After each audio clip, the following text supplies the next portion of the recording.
Welcome to an eternity of basketball. Here we go once again. We're going to be having episode 65 any minute now. But before that, we'd like to remind you that Eternity of Basketball is part of the Globally Ballin Network. And the Globally Ballin Network has a new show. It's called 5 Minutes With.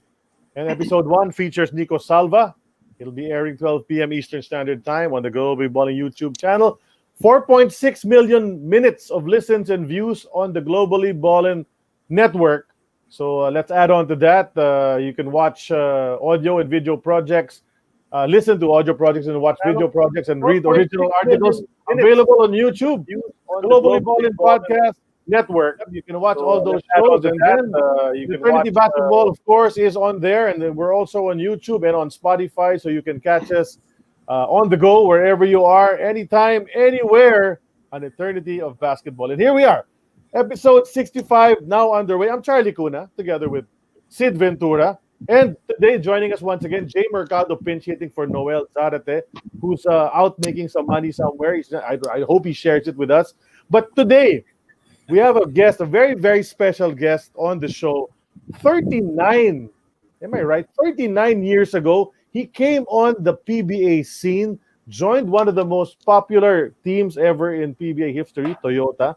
And he was doing his silky smooth moves, between the legs, jumpers off the glass, slamming that ball against some of the best imports in PBA history as well. And he outshined them because he was the best import in the third conference of that season in 1982 when Toyota won 2 of the 3 championships available for that season. And now, 39 years after he blasted the PBA with his basketball prowess, he's here on An Eternity of Basketball. And we're so glad to bring him to you guys to share stories with us about that experience, not just with Toyota, of course. He was also playing for San Miguel a year later, and Alaska a couple of seasons after that. Donnie Ray Koonce from Charlotte, North Carolina, is here with us on the show. Donnie, welcome to the show. We're so glad to have you here.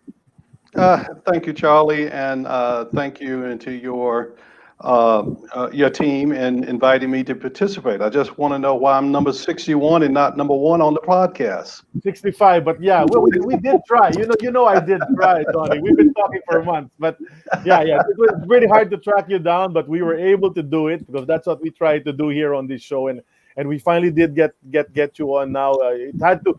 I know you let 2020 pass by already because you probably felt it was not a good year to be on the show. So you're here now. It's 2021. Hopefully, it's a better year for all of us. But Donnie, let's get right to it. I know you're from North Carolina, born and raised. Is that right? That's correct. Born and raised in North Carolina. And in the States in particular, because here in the Philippines it's basketball. I mean, when you talk about sports, basketball is number 1. But in the States, you've got all the other sports, the major sports, particularly baseball, football, and what have you there. Was basketball your first sport, and how did you get how did you gravitate towards playing this game that we love? Okay, well, actually, I played 3 sports in high school, and baseball was my first love. I was a pitcher, and as a pitcher, you're pretty much responsible for your ERA, etc. On the basketball team, I was a point guard, and you're counted on to distribute the ball and get others involved. So I felt my worth was most exemplified in baseball, but did love basketball and was fortunate enough to get a scholarship to play in college. So I just kind of followed the scholarship and followed my dream. And what was your course, Don? Go ahead, Jay. What course did you take up? I'm sorry? What course did you take up? I was an economics major, undergrad, and ended up getting an MBA once my basketball career ended. So I was always academically minded, and had I not had the opportunity to play basketball in college, I was going to go anyway to pursue my chosen career. Can we backtrack a little bit, Donnie? So when you're talking about high school already, but when you were a young boy, so you started playing sports. Obviously, you said baseball. I'm pretty sure you did play a little football in one way or another, probably running around with the friends in the park. Yep. Who were your influences in these sports? Were there guys that you idolized and wanted to be like in any of these sports, the 3 sports that you said you played? Okay.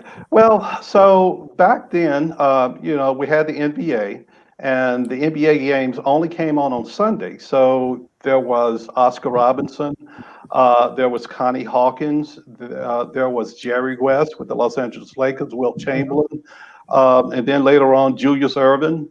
And collegiately, North Carolina is basketball heaven, if you will. North Carolina State back then in the early 70s with David Thompson, Monty Towle. So those were teams that I followed. And of course, you couldn't get by without mentioning Dean Smith and what he did at Chapel Hill. So, we were in basketball mecca. In the Atlantic Coast Conference was the dominant conference. You had Maryland, which Lefty Driesell, he was the coach there. And even going back prior to that, I remember Friday nights, Saturday nights watching the UCLA Bruins with John Wooden as they would win, I think, 7 or 8 consecutive championships. So that was all influential in some of the things that I wanted to do and the love of the sport that I acquired. There's a guy from UCLA played a couple of years before you. I think his name's Raymond Townsend. He's Filipino American to play in the NBA. He was a guest also on our show a couple of months back. So he's been here. Okay. Anyway, so that's great. So then you end up in high school, you're playing, and then I guess you're playing competitive basketball already at that point in time. Donnie, how did you end up being recruited by UNC Charlotte? Well, it was an interesting story. Back then in the mid to late 70s, AAU basketball wasn't as popular as it is now. Actually, there was no AAU basketball. And I played in a small high school. In North Carolina, you have single A up to 4A basketball. And we were, my junior year, a 3A team. And I think we ended up about 28-5. In the state playoffs, I got hit in the eye, had double vision. We ended up losing. The next year, we made it again to the state championship. And ironically, the coach at UNC Charlotte, Lee Rose, the year that I graduated high school, UNC Charlotte made it to the Final Four. And UNC Charlotte had the star on that team was a guy by the name of Cedric Maxwell from Kinston, North Carolina, 20 miles from my hometown.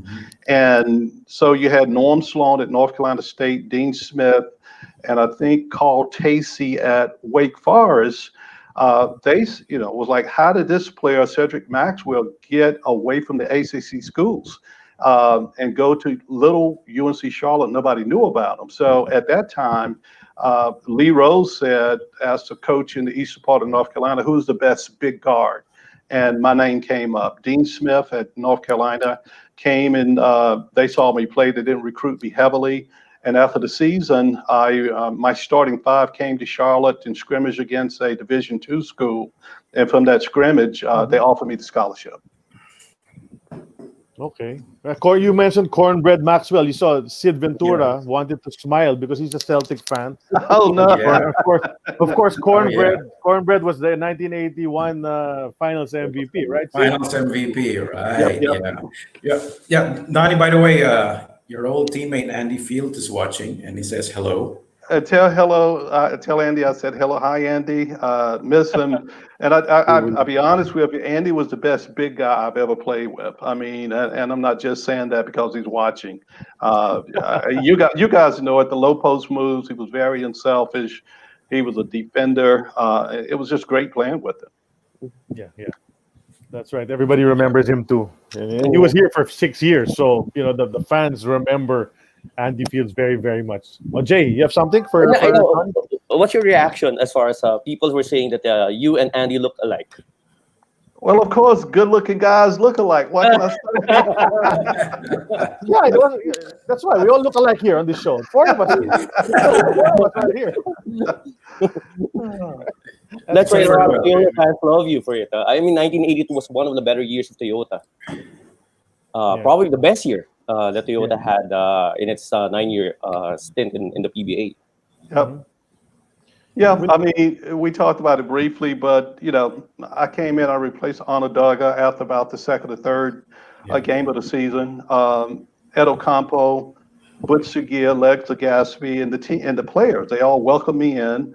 I had no idea what to expect. I just recall getting off the airplane and being taken somewhere to be measured because I couldn't be over 6'3" tall. And I remember getting some kind of getting my heart checked. I looked at the machine and I'm saying to myself, am I going to get radiation poison from this machine? But, those are my initial fears. And, initially it was very lonely because at the time, Andy wasn't there. And I did know Norman Black, and eventually we hooked up because I played against Norman Black in the CBA a couple of times. Didn't know him well then, but in '81 when I was drafted by the Pistons, he was trying out with them as a free agent. Didn't really hook up with him a lot out in Los Angeles in the summer league, but we became best of friends there in Manila. Actually, he probably won't tell anybody, but I was the best man at his wedding. So. Oh, okay. Ooh, really? Oh, that's news to us. All right. No, but let's backtrack a little bit again, Donnie, because you played 4 years. At that time, that was pretty normal to play 4 years at your university or your college, right? But unlike now, it's one and done, and they're in the NBA already or whatever. But so 4 years in that, and you had varying levels of success. There were some good years, there were some bad years. You started out slowly. Your statistics weren't too good first couple of years till. Finally, I think you became co-captain when you were a senior. You were the second leading scorer on that team under a new coach, right? Because I think the coach changed sometime in your college career. So how was that whole thing? You played with some NBA caliber guys. You had Chad Kinch with you. You played with someone who you would play against eventually in the PBA. His name's Lawrence Massey. Exactly. Right? He was your teammate, Lou Massey, Sweet Lou. And all this. So how was your college experience? Who were the guys that eventually became superstars in the NBA that you were able to face and play against and experience basketball against?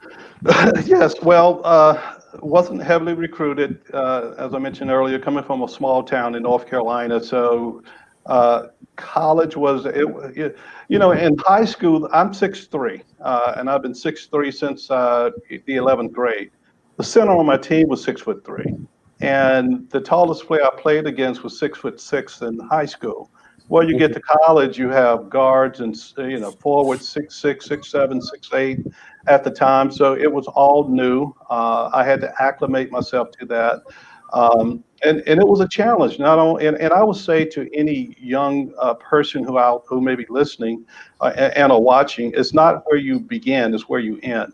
It was watching players who were my senior and junior, how hard they worked, appreciating the game, and at UNC Charlotte, appreciating the opportunity to play at that level. And I will say that having certain athletic attributes really did help. I could jump. Although I didn't shoot well when I first got to college, I had big hands. It was a matter of learning to shoot the basketball. I really didn't know how to shoot the basketball when I got to college. And funny you should mention Lou Massey, who passed about 5 or 6 years ago. Yeah. When I got to college, I used to shoot with no backspin on the basketball. And the coach at the time, Lee Rose, he told me, he said, Donnie, you would never play for me as long as you shoot a knuckleball. And so while the team would be practicing before shooting drills, I would have to go to the bleachers and just shoot, getting backspin on the ball. And Lou Massey would come around and he would say something like, "Come on, Koonce, man, get it together. We need you." Just messing with me. But he welcomed me to the team. We used to play against him. The other professional player, Chad Kinch, Chad was 6'3", 6'4". I was 6'3", and I used to battle him all the time in practice. And just watching those guys, playing against them, and knowing what it meant to wear the uniform of UNC Charlotte, it kind of propelled me to want to do better and to excel. Mm-hmm. Yeah. How good was Lou in college, Donnie? I mean, he scored 85 points here in the PBA, right? He was known as a high scoring import. Was he always like that, even in college? He was the leading scorer up until Henry Williams about 20 years ago. And you have to remember, when Lou and I played, we didn't have any 3-point shots, but Lou averaged right around 20 points a game. Our senior year, he would bring the ball up the court. He was a first round, maybe second round draft pick of the Los Angeles Lakers back in 1978, 79. And Lou, he could shoot the basketball. I mean, he would put it up. Yeah, he carried that over here as well. But so you played well enough in your senior year, Donnie, to get noticed, and then you were drafted, as you mentioned earlier, fourth round, 1981 NBA draft, and it was the Pistons. Is this something? Did you actually try out for them? Did they give you any indication that they were going to pick you eventually, the Pistons? Well, you know what? Not really. My senior year in high school, I'm in college, I think I may have been about 12 or 14 credits short of getting my degree. And I was preparing to take the LSAT to go to law school. Wow. And then the Pistons had a scout to come to Winston-Salem, North Carolina, where Clarence Gaines, Winston-Salem State University, and I was invited to go there and, just play some pickup games. And prior to that, my senior year, I was invited to play in the Portsmouth Invitational, where they invite fourth-year players to go to Portsmouth, Virginia, and play. So I played in that, and then when the Pistons had that scouting event, I would call it, I went there, and the next thing I knew, and I don't know if this magazine is still around, but the Sport News magazine had me rated as one of the top 10 shooting guards in my senior class. And from there, it was drafted by the Pistons, went up to rookie free agent camp, made it through there, went back to veterans camp, and got cut towards the end of veterans camp. That's when I went to play in the CBA in Atlantic City, New Jersey, where Ed Ocampo saw me play. Mm-hmm. Yeah. Did you get to play against Isaiah Thomas? I'm sorry. Oh, yes. And played against Isaiah. We became actually very good friends. Isaiah is he was an economics major, the same as me. Of course, he came out of Indiana as a sophomore, and we both had aspirations to go to law school. The interesting thing is, once my career, and this is kind of fast forwarding, once my basketball career ended, I got into banking, and I was with Bank of America's predecessor, Nations Bank, and in the private bank underwriting the high net worth clients. And I got a call, and it was one of the salespersons. I was an underwriter, and they said Isaiah Thomas is a client, and the salesperson had never talked to him. I said, well, let me talk. And this was probably 10 or 12 years after I had last talked to him. And I started talking to him, and I said, Isaiah, we have a couple of questions that we want to ask. My manager don't quite understand. And the first thing he said, well, Donnie, I'm glad I'm talking to you because those bankers don't know anything they're talking about. I'm like, damn, Isaiah, I'm a banker now, man. Don't say that. Yeah, that's right. He was dissing you. Yeah. So, but when I came back to, and I said it earlier, in '84, at the conclusion of that PBA season, I came back to the U.S., actually went out to play in the LA Summer League, and it was in San Diego that year. And I was on a rookie free agent team. I was on a team played with Billy Ray Bates. That's the first time I played with him, and Danny Ainge, who I think he had been drafted by the Celtics. So we were on the same team. So from that experience as a rookie free agent in '84, the Pistons invited me back to camp. Well, actually, the Pistons and the Clippers, and I was torn as to do I go back to Detroit, whom I had tried out for back in '81, or go to the LA Clippers. The ironic thing is that for the Clippers, Don Chaney was the head coach of the Clippers. Don Chaney was also the assistant coach with the Pistons, and he kind of knew me and knew Maxwell, and I just I said I go back to Detroit. In that time in '84, I was the last player cut the night before the season started, which was very disheartening. Mm-hmm. So how does that feel? I mean, how do they tell you that you're cut? Is it just straightforward? Do they do it with some, Well, yeah. The interesting thing is the trainer was Mike Abdenauer, and I kind of got close to him during the LA Summer League, my rookie year, and now I think he's like assistant general manager. But anyway, we had played, I think, the Boston Celtics in Toronto or somewhere. We flew back into Detroit, and it's like 9 o'clock at night. And he comes up to me. He said, "Donnie, we got some bad news. We've decided to cut me and Ray Tolbert that night, and we're going to bring." Well, he didn't tell me who they were going to bring in. The next thing he said was, "Can you make a flight back to Charlotte tonight?" I said, "Wait a minute, get on the flight." And this is 8:30, 9 o'clock. You jump on 11, and we were in Southfield, Michigan. I said, "If it's okay with you, I'll just leave out in the morning." But it's when you're that close. Players on the team, Terry Tyler, John Long. I mean, they had taken me to the tellers there in Detroit. They were like, "Donnie, you got this team made." And you go from that to, well, I'm unemployed now. So what do I do next? Yeah, that must have been. I guess it's tough all the time. But just guys, a little trivia, because I did some research on the 1981 NBA draft. We had a guest just a few weeks ago from that same draft. His name's Alton Lister. Yeah, of course, you played for the Bucks and all that. So he's a first round draftee together. And then there's a bunch of guys who were imports in the PBA drafted in 1981 as well. Starting with Mike McGee, right, who became an import after his NBA career, and then Rudy Macklin, who played for Shell. Yep. Yeah. And then Lewis Lloyd, who played for Sarsi. Then Clinton Wheeler played for Ginebra. Derek Rowland. Jay, what team? Derek Rowland. Derek Rowland, Shell. Okay. And then you have Julius Wayne. Toyota. Curtis Berry for Tanduay was drafted by the Kansas City Kings. Out of Missouri. And Lewis Lloyd, by the way, was picked 13 slots ahead of you at 76. You were number 89. He was number 76. And then there's a guy, Steve Lingerfelter, big center, drafted by the Bullets in the third round or fourth round. He played for the Philippine national team. Oh, did he? Okay.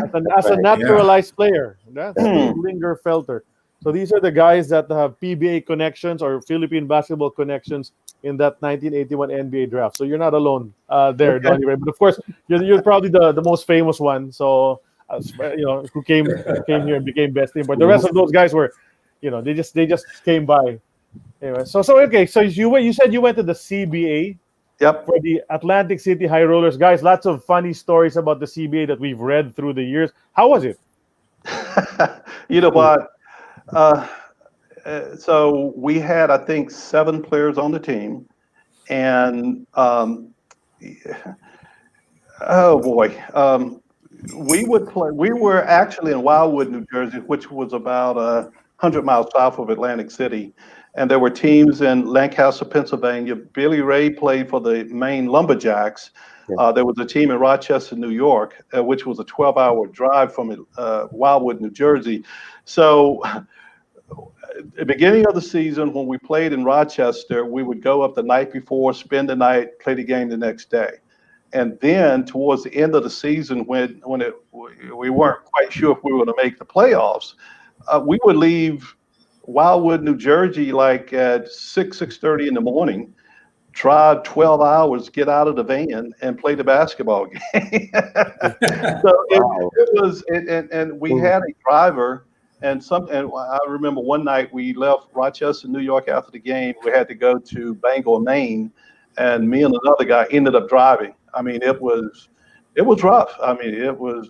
We played the second time I played. I was in Evansville, Indiana, and we played in Albuquerque, New Mexico. So you traveled the cheapest way you could. We took a flight from Albuquerque to Atlanta, Georgia, from Atlanta, Georgia to Louisville, Kentucky. Then we took a van from Louisville over to Evansville, Indiana. I mean, it was, but you know what? It was the caliber of guys you played against: Billy Ray Bates, Tico Brown, Norman Black, Jackie Dorsey, Curtis Berry, Jerome.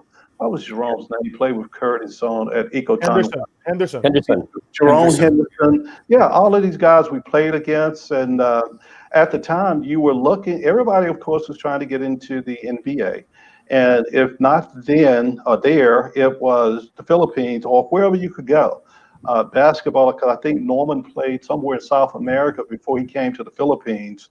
And if you were fortunate enough to get into Italy, I know they had 3 different divisions in Italy, and then there was a league in Belgium. But we were thirsty, we were young, we wanted to play ball, and you're not married. You made enough money to live off of. We weren't getting rich by no stretch of the imagination, but you were chasing that dream.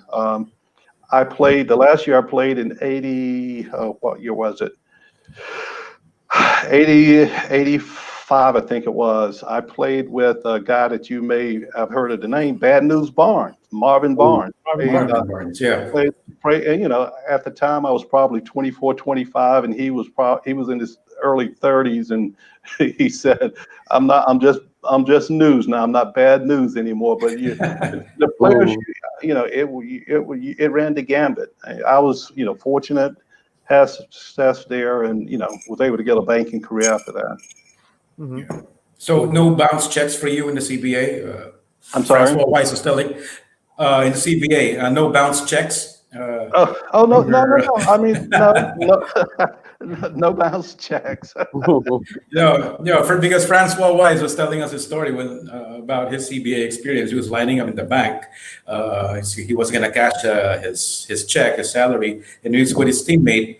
And his teammate was the first one to the teller, and he was able to get his money. But when it was his turn, the teller just said that, "Oh, there's no more money in the account. Sorry." So he got shut down. The account got shut down. I had one bounce check in my basketball career, and I'm sure Ricky Silverio, if he's alive, I don't think he would mind me saying it, because when I left the Philippines at the end of the first year I was there, he wrote me a check, and I took it, and the reason I took it is because I already signed a contract to go back to play with San Miguel in a couple of months. So, and this was around December. Right before Christmas, and I go to the bank, and the check bounced. So I called Ricky. I said, "Ricky, I just went to the bank and the check bounced." He said, "Donnie, I apologize. I had to put a propeller on my helicopter and I saw some cash in that account. Don't worry about it." But I tell you what, after that, and Toyota, you could have, they allowed us to have 2 phone calls a week or a month or something like that. The next year when I was with San Miguel and thereafter, I always because we didn't have cell phones, I negotiated in my contract that I could have a couple of phone calls, because I said, I'm not going to leave the Philippines again without having all my money. But, the team, and that was one of the things about the PBA. Even back then, Lou Massey and some of the guys I played against, Norman Black, they, told the war stories in some of the other countries where teams didn't pay you. To my knowledge, that never happened to any imports there or players in the Philippines. I mean, you came over, you signed your contract, and you got paid. That's great. Yeah. That's nice to hear. No, the PBA has a reputation of that. That's what I read about. Yeah. Great reputation. And then, so your CBA, because of your CBA stint, and then you suddenly, who went over to scout you from was it Edo Campo himself? He flew to the States and he watched you play. That's correct. And like I said, I think he was looking at Andre Makata. Andre Makata was 6'3" guard. He was also I know he played with Bill Walton at UCLA, and at the time Andre was probably in his early 30s. Great ball handler. And, I don't know how many times he watched us play, but the next thing I knew is that I was getting a call saying, you want to go to the Philippines and play basketball? Sure. Donnie, just to clarify as far as the timeline is concerned, you were a replacement for Arnold Dogger, right? That's correct. Did Ocampo come over while Dogger was already playing with Toyota, or did he see you prior to the start of the season?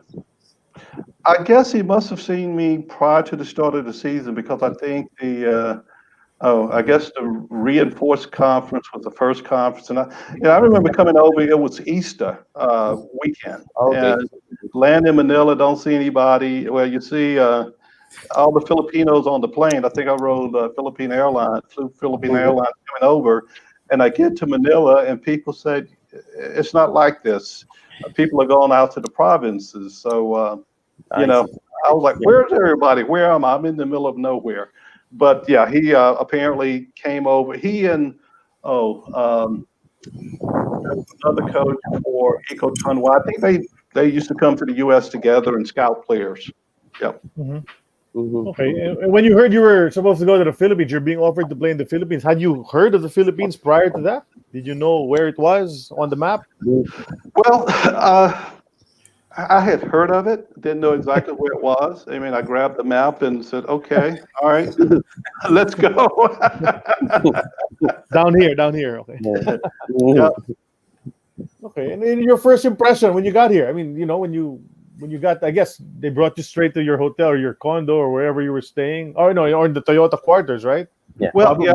Actually, I stayed in the Manila Peninsula the first 2 or 3 nights. Ed Ocampo, Butch Seguia, Ricky Silverio. I mean, they treated me like royalty. I mean, it was, this is where you are. We went by the quarters. I had no qualms. I mean, they welcomed me to the team. We went to practice. Sonny Jaworski, he called me over. We talked, and it was get out here and let's play basketball. Because once you get on the basketball court, things kind of take care of themselves. It took me a while to get adjusted to Sonny because he would say, in the U.S. when you want somebody to come to you, you go like this, come here, and Sonny would do like that. I'm like, what does that mean? but here again, Sonny and Francis and Ramon Fernandez and. It was a veteran team, as we said. So okay, what do I need to do to fit in? That's the big thing. And I quickly learned that if your team didn't win, you better have scored about 40-some points. And talking with Norman and Lou Massey, and I'm looking at these guys, and they're averaging 40, 45 points. I'm like, wow. And I'm only averaging like 20 points, but Ed never said anything. Because, Ed was a very good coach, a great coach. And he knew his players. He knew how to push certain buttons. And, he knew he had a lot of superstars on the team. And it was part of his job was to get the superstars to play together for a common goal. And at that time, my job, defense, rebound, hit the open shot, and just be a team player. I just like to say there are two guys watching right now. One of them is Ricky Relosa. He says, "You're one of the best imports in the PBA. Simple but effective, just like Andrew Fields." That's what Ricky Relosa just said. Yep. And then there's someone watching right now. His name is Ramon Valdez. And he says, "Hello, Donnie, your former team driver in Toyota." Ramon Valdez. I don't know if you remember him, but yeah, he's watching right now. I know. It was, and those were, Mr. Legaspi, Ramon, even when I was with San Miguel, Romy, those guys I really missed. I mean, they, and Legs, when he would drive you around, I had a Toyota Cressida, and he would say, "Drives like a Mercedes." I'm like, "Yeah, it does." Yeah. But, how long was your contract, Donnie? When you arrived here, how long was it? Because you ended up staying the entire season until the third conference. But initially, was it for the year, or was it just for a couple of months and then they extended it? You know what? I suppose it was for the year. I still have it. I stayed the year, so that's all I can say. It was for the whole year. And I tell you a story at the end of the year. We had won two championships. I'm hearing some feedback, so I don't know if you guys are as well. But we had won 2 championships, and Ricky Silverio came to me. This was in December. He said, "Hey, Donnie, a couple of things that I need to talk to you about your phone bill, because I was calling my fiance a couple times a week for 9 months, and he said your phone bill is $9,000." I said, "Whoa." $9,000. He said, "Yes." Then he said, "And also, President Marcos wants you to play in an exhibition game in the Locust Norte against Gilbert's gym, whom we played in the championship. And I said, you know what? I'll do it if you take care of the phone bill and if you can have me in the United States by Christmas Day. And that happened. That was an interesting story. And I told my mother-in-law about that. She said, well, you guys should have saved that money instead of all those phone calls. So, Donnie, what was your first impression when you in your first practice with the players, with the coaches, everything, the facilities basically? well, you know, you're still jet lagged, Mm-hmm. but you know you got to get out there and perform. Mm-hmm. And here again, I'm trying to think if I know we ran plays, but I don't know if it was. I'm pretty sure they, here are the plays. Here's who you're going to be guarding. Go do it. And you coming out of college, I was really a defensive specialist, Mm-hmm. and so I always knew that I could hold my own defensively, playing against anybody. And then you start running the plays, and of course you do some stuff, you loosen up, and you observe your teammates. What can they do? What can they not do? And you assess their skill level, and you go from there. I mean, once you get on the court, and so and part of my personality, I wasn't looking to be the star. I just wanted to. I was trying to make some money. I wanted to get back to the NBA, and I found a group of good people. The players were very nice, treated me well. Had me over to their house. So you just go from there. And the objective is, again, you want to win. So that's what you did. Now, then you get to Arnett Coliseum at the time, and of course, when we played CRISPR, there would be 25,000 fans there. And this is basketball. I love basketball, and the teammates loved it, and you got out there and you played. Yeah. Donnie, it was mentioned earlier, you came in as a replacement for Arnold Duggar. I think it was already middle part of the elimination round where Toyota had already played maybe 3 or 4 games when you came in. But I remember in the elimination round, Toyota struggled then. You had like a 10-8 record in the eliminations, and then San Miguel was really leading the pack. Right. But everything changed in the playoffs. What triggered that sudden turnaround for Toyota that led to that championship? Well, those guys were winners, and when the gold medal was on the line, they pushed themselves. And if you recall, Sonny was hurt when I got there. He had a thigh injury, so he wasn't playing a lot. So you had Ramon Fernandez, you had Abe King, who was really feeling his way, Francis Arnaiz, Donnie Florencio, and so I guess we were really looking for the scores. And so Ed put in the offense, Ed was big on defense, and he was big on moving the ball. And one thing when you get to the playoff round and you're playing team, and that was the first time I had experienced being in the playoffs where you're playing every other day and your body kind of gets into a rhythm. You got to rest up after the game. You got a day's rest, and you're gonna play again. And things just started clicking. Yeah. You had a memorable semifinal best-of-5 series against CRISPR. I remember that you were up against Glenn Hagan, and it went the distance of 5 games. Right? What were your most memorable experiences from that series? Because CRISPR and Toyota, whenever they get together, it's crazy. I'm just glad I didn't have to guard Glenn Hagan all the time. I mean, I was looking at your top imports for CRISPR and Toyota, and I remember the announcers, PBA announcers, they said Glenn Hagan was very shifty, and he was. I mean, it was hard to guard him. He was 6'1", very elusive, could shoot the ball. Then you had Philip Cesar. You had who were the other players with CRISPR? Oh yes. Arte Cole had the unconventional shot, but he would come down, he was right-handed, and he would have his right foot forward on the fly, and he would hit 3-pointer. They were just tough game. I mean, a lot of pride was on the line, and it didn't take you long as an import understanding the rivalry, and you were just glad to be a part of it. Yeah.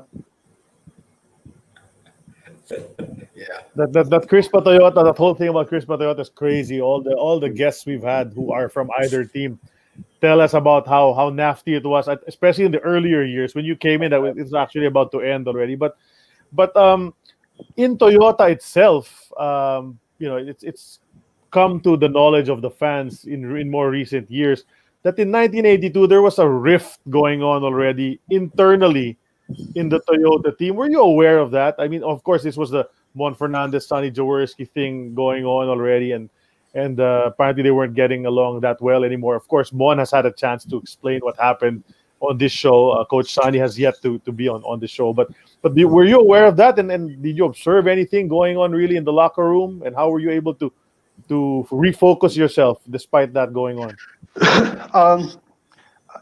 Well, a riff, no. I could sense, it's trying to make its way. But I would tell you, I remember telling Lou Massey at one point in time during the playoffs, and we're playing defense, and playing defense, you're told, ball, you keep your eye on the ball, keep your eye on, stay between the ball and your man. And I'm looking around, I'm seeing Ramon Fernandez doing the same thing. I'm seeing Sonny Jaworski. I said, these guys know how to play, So whatever the issue may be, and I wasn't aware of that, when push came to shove and they knew the importance of winning the game, we would win. And I remember one game, we went out there, had we won, I can't recall which team it was, had we won, we'd have been automatically in the playoffs. We lost by about 25 points. I scored like 22 points. No, actually, I scored, I think, 63 points. Those were the most that I've scored because something wasn't going right with the team.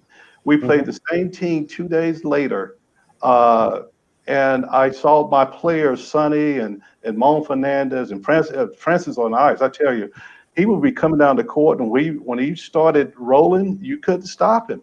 I only scored 20 points, and we blew him out by about 20 or 25. So I said, when these guys are clicking, couldn't nobody stop us. Then we talked earlier about Ani Tualis coming off the bench. I mean, he was a great, forward that was on our team. And we had a lot of talent, and it made it easy for all of us once we all started playing with Abe King. We talked about that. He would get in and beat up on the Americans on the other team, so I didn't have to start him. Abe King, Ricky Relosa, those guys. And it was just, Donnie, where do you fit in? Is it rebounding? Is it defense? Clog in the middle, those kinds of things. We moved the basketball. We played team basketball. Nobody would, Moan had his moves in the post. So when he got the ball, you kind of spread out and let him do his thing. But nobody kept the ball. You moved it to the open man and you took the open shot. There was no animosity. If you missed a shot, you missed a shot. Let's go back on defense and play ball. That's right. Crazy. And then eventually you went to the finals. That was against San Miguel, right? And it was crazy because what happened against San Miguel was you were always down. You were down 0-2. That's right. And then you recovered. And then you're down again because you lose game 5. So you're down 2-3. And then you recover and then you win the next 2 games. So how was that like for you guys? What were you guys talking about? And you personally, I'm sure at night after practice, you'd be thinking we're down. Obviously they're relying on me as the import because you have to be Superman when you're an import here, as you said earlier. Yep. So what was the thought process, being down in a series twice and then having to come back? Well, I don't know if it was all of the Americans, but it was obvious to me that if you lost, you had to produce. And Ed Ocampo assured me, I didn't have to score the way Norman Black scored or Lou Massey scored. We had to play team basketball. And as I mentioned earlier, and I can't recall being down like that, but I do know that several times the team, we got together, we had dinners, and we bonded. This is what we have to do. We got on the court the next night and we pulled out a victory. And I think with the number of, San Miguel, to be honest with you, we had much more talent. They had Manny Panera and Norman Black. I'm trying to think who else they had on the team. But we had more talent, and I knew that if you couldn't stop Norman, but if you warmed down enough that in the fourth quarter, if you missed one or two shots, you had a chance to win it there. So, but Norman averaged maybe 45 points and about 25 rebounds. Right, that's right. Yep. They had their point guard was Marty Saldana. He's actually watching right now. His sister just posted that Marty's watching. Yep, the Mighty Mike. Yep, I love playing with Marty. Yep. Yeah, he was a rookie of the year as well in the PBA. So that sounds crazy. I mean, what a recovery for Toyota, but that just set the tone for how the season would go. So you won the championship in that first conference. Second conference comes in. It's that short tournament, the Asian Invitationals is what they called it. The team from Korea was here, and I remember. Yeah. So you remember. What most people remember though is Terry Saldana. Getting his thing going against the Koreans in the battle for third place, which probably cost him the Rookie of the Year award. Yeah, because he flying kick and all of that. I remember that. right. And then Lee Chung-hee scoring 54 points against you guys. Right. Yeah. Did you guard him? Were you the one assigned guarding Lee Chung-hee that game? If he scored that many, no. Yeah, exactly. I was going to say, you're going to say no. But do you remember him, Lee Chung-hee? Because he was a thorn in the side of all the Asian countries at the time. Right. Yeah. No, you know what? I can't remember. I have some clippings. I have to go back and look at it, and I have some Betamax from the years I played in the Philippines. I got to find a Betamax player or get it converted. But 54. No, we should have done something about that. Yeah, but you won the game. So it's all right. Okay, well, that's the most important thing. But no, I didn't guard him. And the game is actually on YouTube right now. You won 124-118. You scored like 27 points. And Lee Chung-hee stopped scoring on the 9-minute mark. That's what I thought he guarded. That's right. Wait, so he didn't score in the last 9 minutes. That's right. He scored 54 already. So he would have probably gotten 60 something. Wow. No, that guy was crazy. The guy could throw it up from anywhere. Yeah. And you were down by 16. Huh? I think the score was like 105-89. You were down by 16 at the 9-minute mark, and then you still won 124-118. It's impressive. We used a fast break. You get the ball out. That's right. And, if you recall, if sometime Ramon Fernandez would grab a rebound and would push it up the court, so you just fill the lanes. Mm-hmm. Yep. Yeah, that's the thing with Mon. He could do everything. Yep. Yeah, so he just bring that up. But were you there in the middle of that fight, the Korea game? Where were you when that happened? I remember that. I don't know I can't remember the details, but I do remember that. Yeah. Mm-hmm. Yeah, Donnie, my question to you is: when you started your first game in the PBA, did anyone give you, a welcome to the PBA move? Not that I can think of. For the most part, the players played a fair game of basketball. I mean, I think maybe once or twice I may have gone up for a jump shot and somebody stuck the feet out from under me. And of course, the time I caught an alley-oop and, came down on Sanchez, but they wouldn't give you much room to come down. And I think, to be honest with you, until Billy Ray Bates came over and he was just dunking over everybody, you kind of, I'm not going to go in there and try to dunk because there were some players that would challenge you and take you out of the air, but Billy was so strong. And I think most of the Filipino players ran from Billy. So, I mean, no cheap shots. I used to love guarding Yo-Yo Martinez. Martinez. I would just clown with him because he was so short, and sometimes he put me on him. But no, I mean, no cheap shots. You got out there, you played hard, and it was a profession. We were all out there trying to earn a living. Of course, we all wanted to win. Not everybody could win, but no cheap shots. When you used the term clown when you said clown around with Yo-Yo, right? But you know that he became a comedian on TV until now. Oh, I didn't know that. He And became a comedian on TV, and he's been making people laugh ever since. And he's a vice mayor as well. oh, really?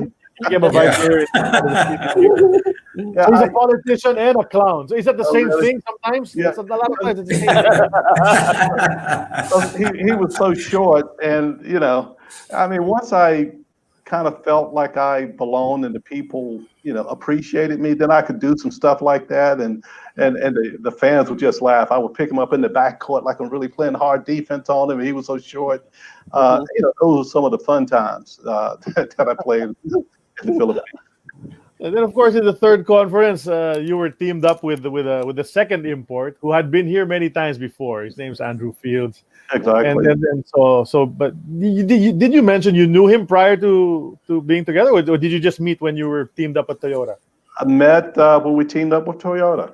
Right. Wow. Okay. Yep. So how was it? Did you click right away? Click right away here again. Andy was one of those players. He could dominate a game, and he didn't have to score. Defensively and getting rebounds, if you recall, he would get those rebounds and throw those long outlet passes. And he didn't complain if he didn't shoot. If he didn't get shots, he was there. He was blocking shots and doing those like I said, he was the best big man I've ever played with. He could, when he did get the ball, you knew he was going to score or he was going to get fouled. And defensively, he just shut down the lane. So it was just a great time playing with him. Go ahead, Jay. Some people would say that when Jaworski went down, it became somewhat providential because you became the point guard for the team. Mm-hmm. During the time when the Big J was there, what role did you play? Or what position did you play? You know what? I think I was a forward because you had Francis Arnaiz and the Big J. And then you had Ramon Fernandez and myself, and I'm trying to think who the other starter was. Abby King. That's and right. so they didn't need me to bring the ball up the court necessarily. Sonny and Francis did that. And so I was wherever I needed to be, and I probably tried to get more offensive rebounds and score that way if the play didn't come through me. And we did a lot of fast breaking, so there were ample opportunities to score just through the fast break. And then, once I did kind of hit my stride in hitting, the 3-point shot. I mean, Coach, 3 points, you hit a 3-pointer, you hit another one, and things just kind of took off from there. Yeah. Okay. Yeah. Someone said earlier on the comment box that he remembers your first shot in the PBA. I don't know if you remember this too. Was a corner 3-pointer.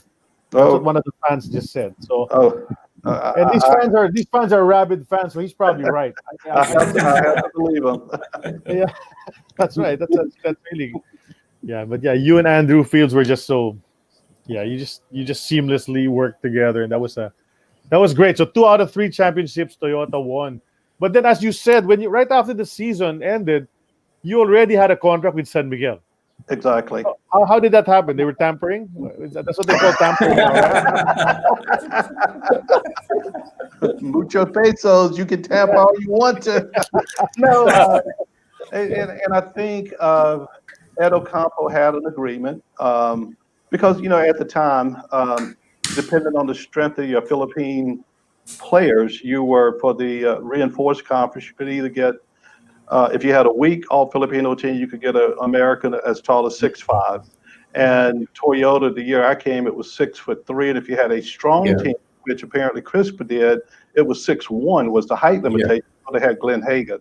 And, apparently I did well enough that San Miguel, Nono Ibaseta, they, offered me the opportunity to play with them. But I do recall there being a conversation with Ed, a gentleman's agreement that, okay, yes, Donnie can play with you guys. And I think 83, since Toyota did so well in 82, they were the ones that were slapped with that height restriction on imports. That's right. Yep. So, yeah. I think they bought Kevin Porter next year. Kevin Porter, and then he was replaced by, I think, Julius Wayne, right.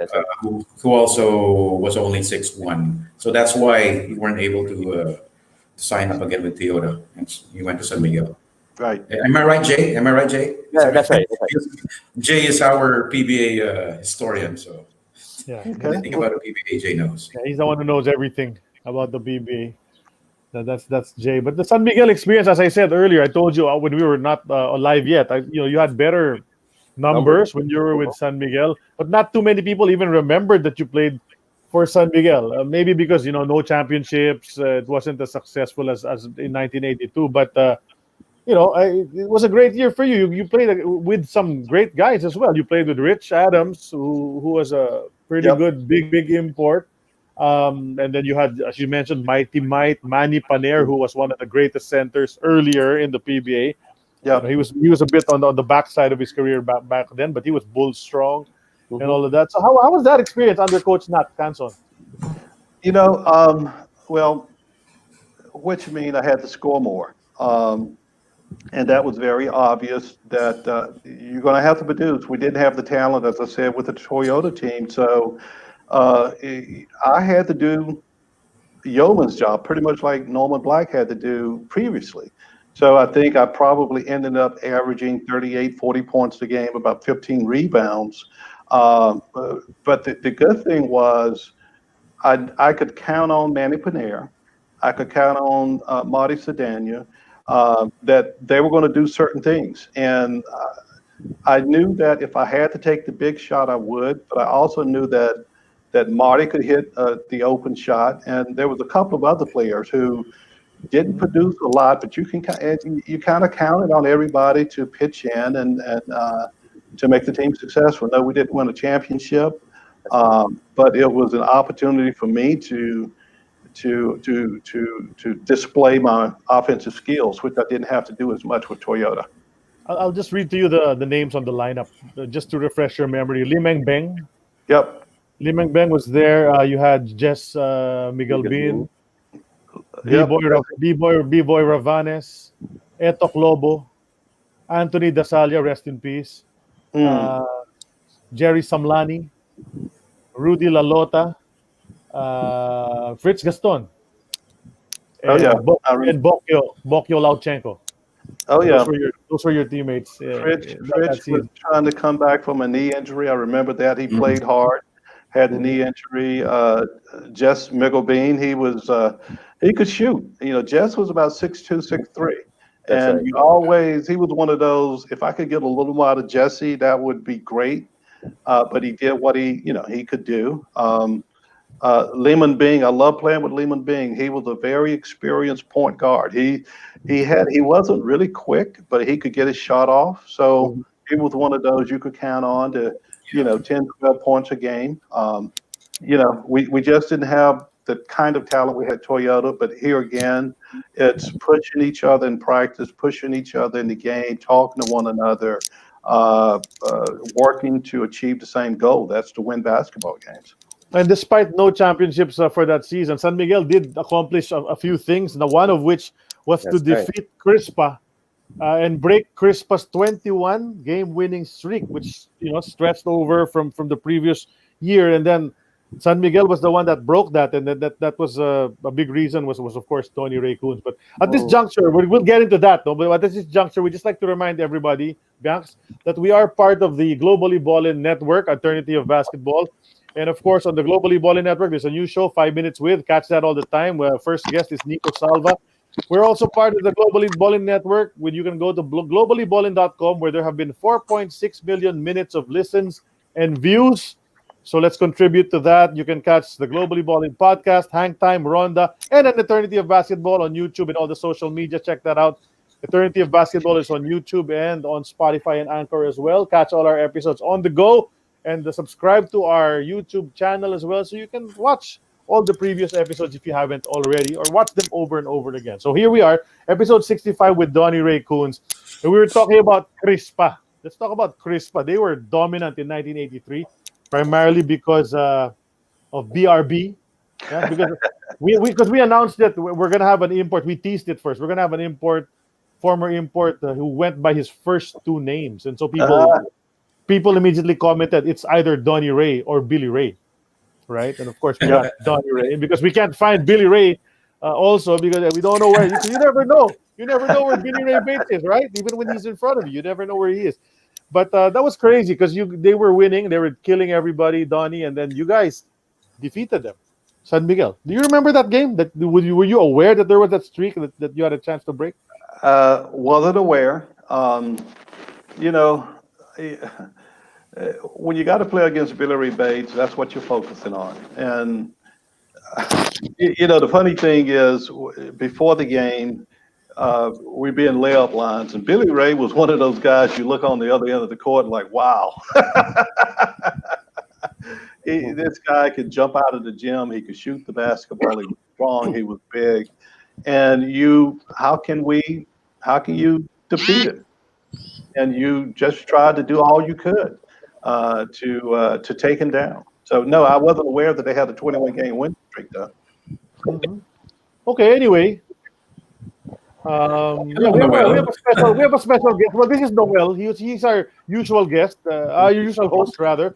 But yeah, he's joining us right now. So Noel, this is Donnie. But right now we have a special guest. Hi, Donnie, Donnie. that we'd like to- Wanted to drop my- Noel is not our special guest. Noel is just a guest. Yeah. He's not special. I know well. But yeah, we have a special guest. I'm not- Can you let him in? Here's a guest for you, Donnie. His name is Andy. Hey, Andy. Hey, man. It's your friend Donnie right there. Oh, How you guys doing? You all right? that's What's going on, Donnie? You all right? I'm doing fine, man. I think I Googled you and you were in New Jersey area. Is that right? Yeah. Okay. Exactly. Yep. Yep. Well, I'm still in the Carolinas. Yeah, I came back home. Okay. Okay. See, I didn't know Well, you know, were. today was they celebrated James Hardy. I don't know if you remember him. Yeah, You didn't get to play Yeah. against him, did you? But Uh, they had his funeral today, and it was online, and I just got Oh, off really? not long ago. Yeah, in remembrance of him. Yeah, he's okay. No, we were just like you talk about Norman Black and all them guys that you was hanging out with. Well, when Right. I was over there, for the most part, James Hardy was one of the guys when we traveled back and forth, stop in Hawaii and hang out there for a little bit and stuff like that. So Okay. yeah, we took a moment today to to honor him. It was just a sad loss. Oh, He yeah. passed away on the 29th of December. Sorry. Yeah, Sorry. to hear that. for those who aren't But aware, you're looking good. Andy's talking about James Hardy, former Crispa import, who just passed away a couple of days ago. Yeah. So yeah, rest in peace, James. But anyway, yeah, you guys, when's the last time you guys saw each other, Donnie and Andy? I guess it had to be in 81, 82, because I don't think our paths crossed in the CBA. Wow, 82. Yep. That's 39 years ago. 39 years ago. Yeah, and Andy's gone. What happened? He lost his connection. Yeah. Hopefully he comes back. Yeah, there he is. There he is. Okay, There you are. He's back. He's back. Yeah, it's been Andy, a while, 39 man. years. 39 years ago. Yeah, well, that's what 83. I believe that was when we was together hanging out, and Exactly. actually, and what happened with that is, and I don't come on to take over anything, but when I came to play with Donnie at that time, that was a year in which the cycle had changed, where it changed to like almost a 6-month gap. So when I came there to play with him, I was kind of a little bit out of shape because I had assumed that the cycle was going to be the same, where you just be off for like a month or so and be right back. So it took me a while to just, number one, to get myself in shape, and then number two, of course, to get adjusted to everything. And but Donnie was carrying the load for us. He was definitely he could definitely score. Well, and that was a relief when you could get somebody to depend on that to happen for you. So. well, Andy, you're being kind. I told the guys earlier, maybe you heard grabbing those rebounds, and with the teammates we had, Yeah. I mean, I just had to, when you got the open layup, put it in the basket and play defense. Yeah, that's right. We moved the ball. I mean, it was a joy to play on the team. That the ball, one of the things you see it now, the ball sometimes sticks in one player's hand, but that didn't happen. Right. You move the Yeah, ball to the open player. That's right. Everybody had an opportunity to show their talents with Toyota, and that was really a good thing. And I wanted to do a shout out. I don't know who's watching, but congratulations to Ramon Fernandez for his appointment that he got. I thought that was an honorable thing for him to get that job. That was a good thing. I read about it today on Facebook. So Okay. yeah, he's I can't remember the position, but I think he's a commissioner for the Asian something. Yeah. He's a commissioner for the sports commission, and he's been appointed the head of mission for the Philippine team to the Southeast Asian Games that will be happening later this year. So he's going to be the head of the entire delegation. Yeah, well, congratulations to him. Oh, most definitely. Watching, definitely pass it on to him, please. Yep. Yeah, Well, it's good to see you guys again. And Donnie, you're looking good, man. Look like you still get out there and play a little bit. Well, I might get out there. I don't know about the plan, bro. Well, I can tell you right now, it's a no for me. I would be scared to even think that I could touch the rim, yet alone think about dunking. Right? I know I'll pull something. You know what I'm saying? But, hey, I play. You know what? When I do get out there and play, I'm content to shooting jump shots. That's right. That's a relief. Yep. But let me let you guys go, man. It's good to see you. I just want to come on to holler at you and continued success. I hear about your career being in banking and stuff. So well, keep that thank going. you. All right. Hey, man, great talking to you. Great seeing you. Yes. All right. All right. Thanks for coming on, Andy. Thanks for coming in. Thanks, Andy. You guys. This is the craziest thing since 1982. First time we've seen these two guys together since 1982. So all the Toyota fans are going nuts right now, and even the Crispa fans are saying, "What? These guys beat us, man. These guys were better than us back then in '82." So great. All right. Thanks a lot, Andy. Happy New Year's, everybody. Happy New Year, Andy. All right. All right. Happy New Year, Andy. Yep. Well, Donnie, how was that? Did you bring back the memories? Great. Drop by and say hi to you guys. Yeah, Donnie, I'm just saying I'm a big Toyota fan. I missed the show today, but I'm sure you're in good company. Jay's taking my place today. I just wanted to say hi to you, and thank you for all the memories you've given us Toyota fans over the years in the PBA.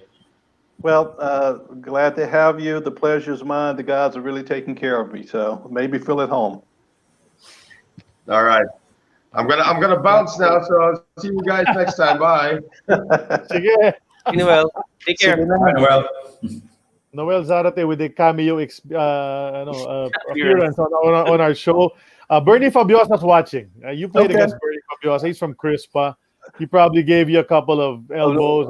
Well, I was just saying, Bernie would get a cheap shot in. I remember Bernie. He's based in LA as well now. So we have some. So we're talking about the San Miguel days now with Donnie Ray Koonce and how they beat the Crispa, ending that streak and all of that. That's the year also you scored your career high 57 points in the PBA. You hit that's the most you scored. We have some photos we'd like to show you. Bianx, can we start that, and maybe you can take us through if whatever you remember. Here you are attacking the basket in your whites, and then setting a screen in your reds for the Toyota Super Corollas. Yep. Well, the layup we talked about earlier, getting out on the fast break, and that was a perfect example. Just taking the ball hard to the basket. The other, you can see I'm setting a screen for Francis Onais there. That's probably not a good screen, but that's what was going on. And like I said, I don't recall if we ran plays. It was, give and go. You keep the middle open and you move the ball. So, yep. Yeah, you're setting a screen on Willie Generalao of Gilbey's. Okay. Yeah. I remember Willie. 81. Mm-hmm. Number 30. Is there any significance to your jersey number, your choice for 30? You know what? That's what they gave me when I got to the Philippines. I'm trying to think. No, I had never worn number 30 before. When I was trying out for the Pistons, I think they gave me number 4, and it's like I just want to make the team. The jersey number doesn't matter. Same thing in the Philippines. That was the jersey. So okay, Let's go. All right. Mhm. Okay, Well, and these two Francis are photos, nice. show the backcourt of Toyota, Sonny Right. and Francis. Yeah, you talked a little bit about both of them a while ago, but yeah, can you just talk about what it was like playing with these two legends in the backcourt of Toyota? Well, okay, so you're playing with superstars. And so I get to the Philippines, and you hear that your head coach played for the Philippine team on the '68 Olympics in both basketball and soccer. And you go, wow, that's pretty impressive. And then you hear about Sonny Jaworski, and he just, your teammate. Let me tell you give you some of the ropes, and you got Francis on ice, and you remember at the time he and Francis, they had, what was it, Manila Vice or whatever the show was. So right then, I knew you were a couple of superstars, but on the basketball court, we all had our strengths, we had our weaknesses, and you tried to play off each other's strengths, and that was moving the basketball. I knew when Francis got the ball in the backcourt and started jogging up the court, I knew there was one or two moves that he was going to do. And so you let him have his space. As Andy said, you played off each other's strengths. And, I could jump pretty well. So if he missed, you got to grab the offensive rebound and put it back in. Yeah, these guys were pretty good players, huh? Arnaiz and Jaworski. Next photo, please. Yep. Yeah, go ahead, Donnie. You're gonna say. And Sonny was past his prime when I was there, and as I mentioned, he was hurt. But I'm sitting there and I'm watching him shooting jump shots, and you guys should have seen him sometime in practice, just out there shooting those 3-pointers. I mean, Sonny worked hard to hone his skill and his craft, and he took pride in that. He just worked hard, and he would rebound. He was strong, and so I could see how he was the big J. He was the legend. He had the big hands, and when he got to galloping, he would take the ball to the hole. So just a strong player. That's right. Yeah, the big hands. Everybody knows that. There's actually a film clip of him chasing the ball going out of bounds. He grabs it in the air. So that's what he did. Next photo, please, Bianca. Let's see what's next to the album that Sid prepared. Here's a play. You're high-fiving Ramon Fernandez. Yep. Well, here again. So we talked earlier.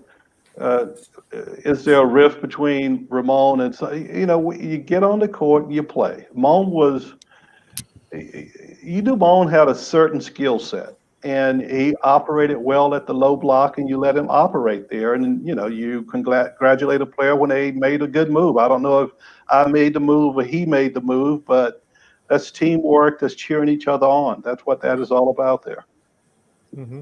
And you see Nick Bulao and Sonny Jaworski. What impressed you the most about Mon's skill set, Donnie?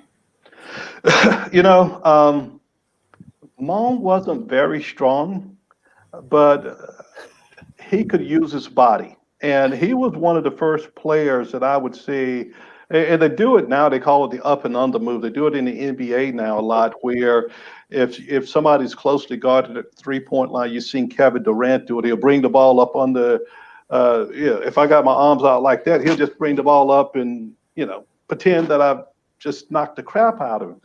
Mon did that. And Mon would get the ball down low in the block. He'll take 1 or 2 dribbles, and he would hit that little fadeaway jump shot, turning back to the baseline. And he was a very good passer. Believe it or not, Mon could pass the ball. He could dribble for his size. And again, he knew how to play defense. I was very impressed with his skill set. Yeah.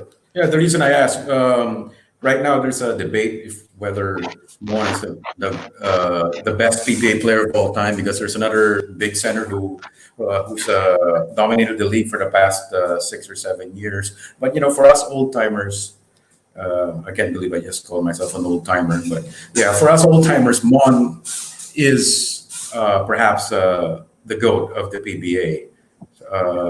He went on to play 19 seasons actually, and won 19 championships and four MVPs. So his resume. You said he was a very good passer. He's the number two or number one, Jay, in assists all Number time. two. Number Number two. two. Number two, Number one in behind points Sonny. and rebounds. Behind Sonny, right? Sonny. That's right, Sonny behind Hubert, number one in assists. So Yeah. both of them retired number one and number two in assists all time. Yeah. And he's a center. Yeah, and Ramon, there was not a lot of wasted energy on offense when he played. I mean, he was under control. He took good shots, and if he got to the free throw line, he hit his free throws. So, That's right. That's right. Donnie, since we're in the topic already, from the list of players that you played with and against among the locals, who do you think was the best player that you local player that you played against or with? I have to look at skill set, Okay. and so, Ramon, very efficient when he got Marty Sedan. I really love playing with Marty. I could tell he worked a lot on his ball handling, his shooting. It was a joy and I tell you, when you think of shooters, Boggs Aldonado, Arthur Cole, and those guys, I mean, they just amazed me the way they could shoot the basketball. You knew that you had to guard them tightly when they got the ball. I learned so much playing with Sonny. As I mentioned, he was on the back end of his career, but you could see at that time he was probably playing more with his head than with his body at that time. But you knew there was a great basketball player there at one point in time, and the players respected him. But daggone it, he demanded respect because he played hard. You weren't going to outplay Sonny on the basketball court. He could, when he started hitting that 3-point shot, when he would dribble the ball, you couldn't take it from him, and he was a great passer. So those are the kind. And you talk about Moan Gadabin, the center from CRISPR. Abed Gadabin. I used to enjoy seeing him play. There was a lot of talented players there in the PBA. So, you mentioned twice that in '82, Sonny was on the back end of his career, but he actually went on to play 15 more seasons after '82. Yeah, so he retired at the age of 51. So. That was crazy. But he would pace himself. He put himself maybe 5 minutes in the third quarter. He'd have 4 or 5 assists, couple of 3-point shots. Then he'd go back because he was playing coach for Ginebra. Right? So he paced himself. That's why he lasted that long. But he was still producing whenever he'd come in, quality minutes still for Sonny. Yep, exactly. Till he became senator. You may have heard he became a senator. Oh yeah, yep. And actually, when I was there in 2012 or 13, we met and got together. So I spent some time with him then. Yep. That early, did you see him to become a coach? Did I see him becoming the coach? That's right. Oh yeah, you can see that. I mean, generally speaking, your point guards, and I call Sonny a point guard, they're the floor generals and understand, not only they understand the nuances of the game. And you understand as a point guard, typically you shouldn't be doing all the scoring. You got to get other people involved. And he just commanded respect. He knew the game. So yes, I mean, I could see him being a coach. How about this guy on the photo right now? Of course, Norman Black, we know what he could do. How about this guy, Abe King? What did he bring for you to the table? Well, like I said, he was our enforcer. He could, he beat up on Norman the whole game, and Lou Massey and all of those guys.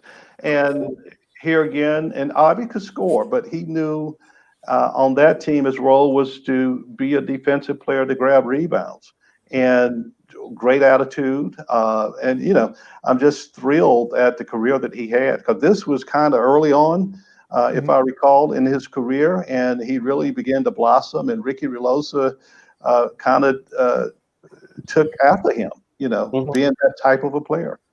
That's right. Well, that's really great, because Abe right now, when he would transfer to San Miguel a couple of seasons after this in '84, he led that team in scoring. Did he? Okay. Yeah, he did, and then he went on for several other teams. He ended up playing with Norman Black, right? Did he? Did they end up playing together at Great Taste? No, not anymore. No, Not anymore. Yeah, okay. They did. Wait. 1985, if I'm not mistaken. Yeah, maybe in Tama si- 85. 85, They right? might have played against each other in 85. No, Yeah, but, I'm sorry. Norman Black was no. in Magnolia already in 85. Yeah. okay, so no, but they didn't end up together. Okay. Well, and like I said, Norman and I are very good friends, and he used to tell me, Ivy King just wears me out. He lays on me, he beats on me. He did mention, yeah, Norman did mention that Abe is one of the best defenders Yeah. that he ever faced here among the locals in particular. So there was great camaraderie among the Toyota players. Obviously, you guys hung out a lot. Who were your closest friends? I mean, obviously they were all your friends, but who were the guys you hung out with the most? Well, I mean, we hung out mostly when it was playoff time. I mean, these guys, I think the majority of them were married, and I hung out with Norman. But around playoff times, we grabbed some meals together and got spa treatments together, those kinds of things. So and the day before the game at the quarters, some would come over and. I would be up in my room taking a nap before the game, but they would come over at the end and we would shoot some pool. Ricky Riloso and those guys would, we shoot some pool and whatever else we had to do. But they were always, if I needed anything, they were there. We are young adults and just trying to win championships. Yeah, because Emer Legaspi commented when he saw that you were our guest. Emer Legaspi commented that even in '83, when you were with SMB, you'd still pass by the quarters of Toyota and hang out with the guys. Is that true? Yep. And Emma's another one. Just worked hard, great attitude, and would do anything the team needed him to do. So yeah, Emma Legaspi. I can't forget Emma. Great, that's great, man. Okay, what's the next photo? Let's just go through this. Here's Sports Week. Here's the Sports Weekly magazine. I think I have that one somewhere. You were showing it earlier. That's Andrew Fields and Lou Massey in the back. Yeah. That's you posting up. And then what's the other photo? Who's that? That's also Andrew against trying to block. Yeah. Is that Larry McNeil? Who's taking the shot? Larry McNeil, right? That's Larry McNeil. Yeah. McNeil, this is Andy Fields. Yeah, Andy Fields, Larry McNeil. Yep. And the Lou Massey, Larry McNeil, that tandem was crazy good as well. McNeil and Massey. Oh yeah. Well, they both averaged probably over 40 points. I mean, the thing about Larry McNeil, they talk about making your shot a two. If you're not going to dunk the ball, a 2-inch shot, meaning that nobody could get there and block the shot, and that's a perfect example there. McNeil would use his body to get under the basket, and he would go up strong and put it off the glass. And he got inside of Andy there for that particular shot. You like to use the glass. In the finals, right? What's that? Yeah, I think that was the finals. Yeah. That's right. Yeah. No, I mentioned you like to use the bank shot from the quarter court. You like that? The using the glass, right, on the jumper. Yep. I remember you doing that often. Yep. And you know what? That was one of the things that John Wooden at UCLA talked about. When you get that 45-degree angle, use the glass. I mean, because if you're trying to do nothing but net, if you shoot it hard, you may hit the back iron. But right. Go off the glass with a lot of backspin. Better chance to get. And I tell you what, Billy Ray Bates, there was one shot I learned from him. You guys may remember it, but those little shots in the lane line where you're going towards the basket, those are tough shots to make. It is particularly tough if you're trying to do nothing but net. But I noticed that he would put it off the glass with a lot of backspin, which meant that he could shoot it as hard as he wanted to almost. And if he was bumped, he still had a great chance to make the shot just by using the glass around the dotted circle in the lane line. Yep. Right. So you got Billy that from PRP, huh? Yeah, Billy was banking his free throws actually. Yeah. Well, there was a time. That's right. That wasn't intentional. he was toying with everybody. Billy Ray Bates. Yeah. What's next on the list? I love these pictures because look at that. Look at those sprightly young guys With those short shorts. Here's Atoy. Toy Cole, yep. Mhm. Looks like he got me a cheap shot there. Actually, that's bad defensive position on my part, so I'm not sure what happened. Looks like the ball is over to our left, and I may have been trying to turn to box him out. But Otto wasn't going to try to rebound. I don't know why I had to try to box him out. Yeah, he just shoots, right? He could shoot, Yeah. I tell you. Not too much on the rebounding department. Yeah, you were I just need turning. to ask, yeah, Donnie, which local defended you the best? None of them. No. Right. It was because when I was with Toyota, I wasn't the focal point. So you had, like I said, they were trying to stop Ramon and Francis. I mean, we had such a balanced team that But later on when I was with San Miguel, they would concentrate on me to try to stop me. And like Vic Sanchez, he would play a little, he would muscle me around. Who else?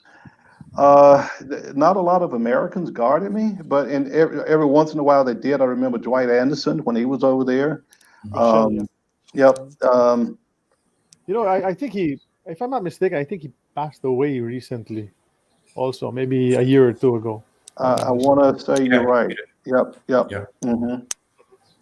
He did. Yeah, we always get news about that. That's how the fans are here. They keep tabs on all the former imports and everything. So someone announces it all the time.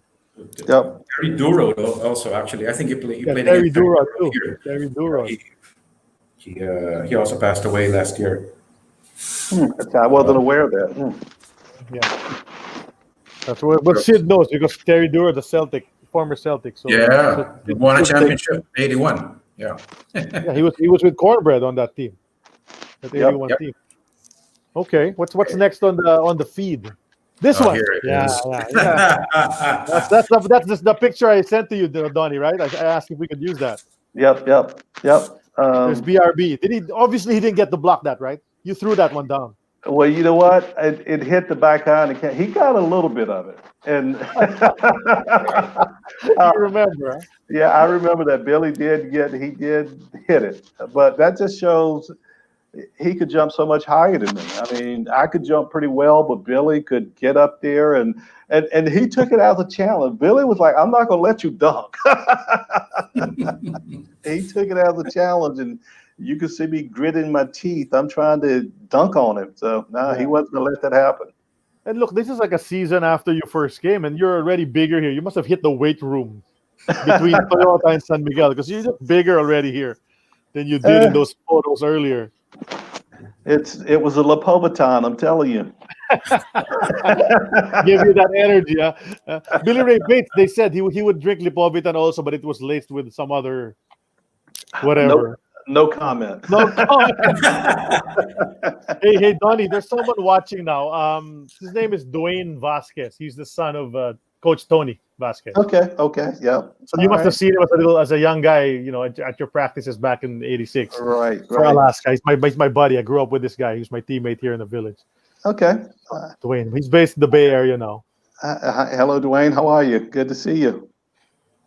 A lot of guys tuned in to listen to Donnie Ray Koonce. But yeah, this photo is amazing. So the two of the best in that era.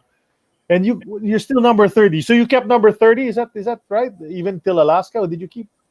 Here again, the number didn't matter. Just send a paycheck. Right. Yes. That's right. Okay, what's next? How many photos do we have still? Just so we can. Oh, this is a team. This is the '86 team. This is the first ever. The first ever Alaska team, yeah. Okay, yeah. Steve Utenso. Okay, yeah. Yeah. That's Ray Cuenco, Teddy Alfarero, Arnie Twadless, Noli Banate, Rudy Distrito, the Destroyer. Yep. Rudy was a tough player. Yep. Mm-hmm. He was. And then Ponky Alolor. Yep. That's Ray Ramos, Dennis Abatuan, Naning Valenciano, Frankie Lim, and Marty Saldana. You know what? all of those guys are very poogie. Good looking guys there. That's right. And I think the coach by this time was Cesar Hota already, because Coach Tony's not in the photo anymore. He must have passed away already by this time. Yep. Okay. When this photo was taken. And there's Norman. This is third conference already. Yeah, that's right. So Norman, you and Norman got to play together for a bit in that third conference. So finally, you guys were together. Got to play with Mr. Black, yeah. And like I said, hard worker, rebounder, score, and he just gave it 110% the whole game. You know how many fans have commented on the comment box on Facebook that they tried to imitate you when they take free throws.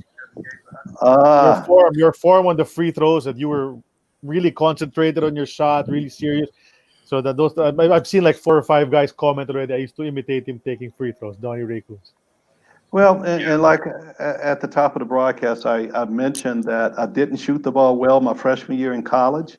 I think my sophomore year, I made my first 16 to 17 shot from the field.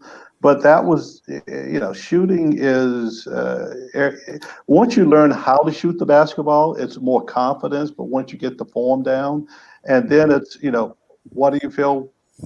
I would take 2 dribbles, 3 dribbles. On the third dribble, when the ball went down to the floor, I would start bending my knees. And from there, it was just one motion going to the basket. And I think I probably shot it, greater than 80% there in the Philippines. But it's once you get that rhythm, get the confidence, is continuing to shoot the same way every time. And Alaska was your last stint here, for 2 conferences. You didn't get to finish the third conference of that year, because you did get injured earlier in that season. What type of injury actually happened there, Donnie? And I don't recall if they ever said what happened to you. Well, I had a pulled hamstring and my knee was bothering me. So, it's one of those things. On and off throughout my career, I battled tendonitis, and that was a big problem in that third conference. And it just impaired me to the point where I couldn't play at the level I wanted to. And then with the knee injury, and, the team made the right decision. I was a detriment to the team. I wasn't helping the team. So, we decided to part ways. Well, how was it like, Donnie? You played in the first conference, and then the All-Filipino came in the second conference. Did you fly back to the U.S., or did you stay behind so that you can play for the Open Conference? I stayed there. Okay, all right. Yeah, I stayed there. Okay. And you played with Jerry Eaves. Jerry Eaves is a pretty good player as well, NBA vet. Played for the Jazz, if I'm not mistaken. Yep, played with Jerry. Jerry was funny. The lefty. Jerry, and we joke all the time. Jerry wasn't a good shooter, but he was very fast, could dribble the length of the floor. I mean, I would throw him a rebound, and before anybody else could get across half court, he would be attempting a shot. and Jerry would get so mad because he would, if you took the ball to the hole as much as he did, players would foul you. And he didn't like it. He would go to the free throw line and just cursing and swearing and swearing at the official and so Commissioner Yinko, I think, Jerry had to go to the commissioner's office because he had to pay for a fine. I said, Jerry, how much you got to pay? 100 pesos. He said, how much is that? I said, $10. He said, is that all? Man, I'm gonna just swear all I want to. He was hilarious. No, but he wasn't used to the calls here yet. He was a rookie in the PBA. You knew already how that goes, so you weren't complaining anymore. Well, like I said, okay, Billy Ray, when Billy came and he started going to the hole, it's just like the Red Sea was parting, because Billy was about 225 back then. Billy was a big guy at 6'3", very athletic. At the time I was probably 190, and Jerry was probably 180. So guys would just go after him when he went to the basket, and they would foul him. And Jerry couldn't shoot. He shot very few jump shots. His thing was taking it to the basket. And boy, they would just clobber him. I learned quickly. Right. Yeah, I learned quickly. You better learn how to shoot the jump shot. Okay, check out the next photo. That's the Alaska. Here, you're playing with Alaska against Harold Keeling Yeah, and Yo-Yo Villamin. That's you and Villamin. Norman. Yep. Yo-yo. Okay. Yo-Yo Villamin, yeah, and then yeah. Villamin, yeah. And Harold Keeling. Yeah, this Yep. is the third conference. Yeah, third conference of Third '86. conference. That's right. Yeah, You were because already Harold playing Keeling. the Ultra. It's no longer Araneta. Yeah, Mm. that's Yeah, that's correct. That's correct. I Keeling miss, was with Michael Young. I miss Araneta. I love playing at the Araneta Coliseum. I mean, it was just different playing at Ultra as opposed to the Araneta. Okay. And you know, one of my fond memories would be on the bus with the Toyota teammates riding to the game. So Mhm. just fond memories. That Sound doesn't excellent. happen anymore now. There's no more like team rides to the Oh, really? games now. The players arrive on their own. Hmm. I don't think there's any quarters anymore now. Yeah, there are no more quarters. Back then, it wasn't just Toyota. I think Utex and Crispa also had their own players' quarters where they could sleep. But Yep. nowadays, No, Yeah, it doesn't happen anymore. We were in Bel Air Village, Mm-hmm. so Mhm. remember Right. it well. Right. Then you'd practice at San Agustin Yep. at the school. Mm-hmm. So My wife's alma mater. You play for Alaska. This was an expansion team back then in 1986. No, so in other words, management wasn't that familiar yet with how the PBA was being run. Did you see any adjustments or the difficulty in adjustment as far as the team was concerned? Well, there was, and just the Alaska brand was uh, such a known brand, and Steve Mhm. Utenso. I mean, he wanted to win. He was a competitor, so Okay. he wanted to field the best team to win. And so, as a competitor, you got out there and you played to win. So, Mhm. yep. I didn't get into the front office. I don't think many of the players, if any, I don't know how difficult it was for the local players to negotiate the contracts, but Mhm.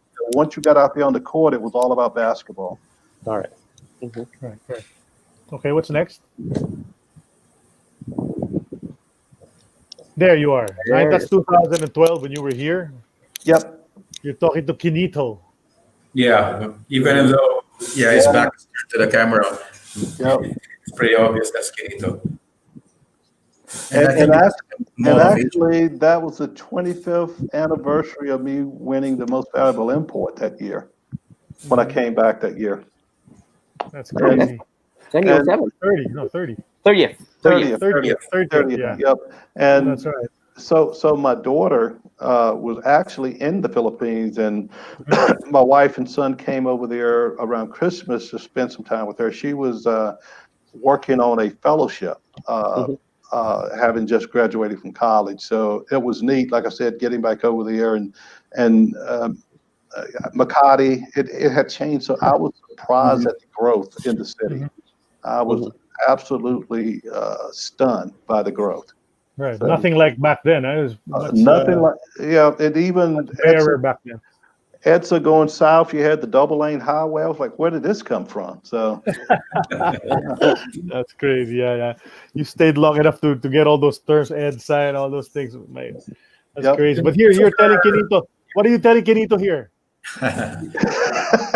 I don't know. We were probably betting to see if I could hit a 3-pointer. I don't know. Yeah. And then the gentleman to your right, in the blue shirt, is that your son?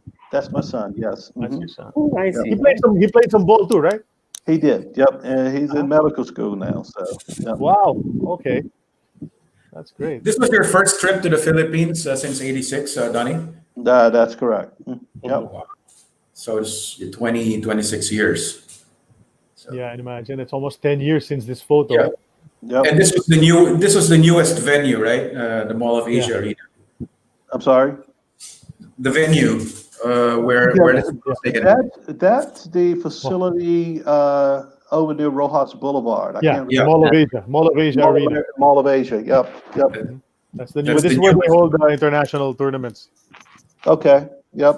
My old stomping grounds, the Stargazer, and Along I didn't Rock go- Boulevard. That's right. I didn't go to the other place in that area, but Stargazer. Yeah, well, you're not the first former import who talked about going to Stargazer. And who were you with, Donnie? Yeah, who would you go there with? Billy Ray? We would meet up there. Yeah. Yeah, there's a nice photo. I think you guys are all together with all the other imports. You guys are in a party. I'm not sure if it was in Stargazer, but I remember I seeing a photo of all of you. Okay, so what's next? Oh, let's go through these photos and then bring back. Here's one of you. I mean, this is you getting honored at your alma mater. Yep, that's correct.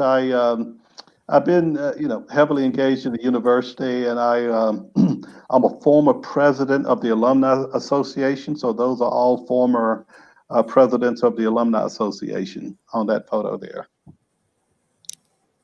Yeah, and I read that you're very heavily involved, and you even go watch the games when well, maybe not now because of the situation, but you go back there. There's something I wanted to ask you about your stay at UNC Charlotte when you were back as a student.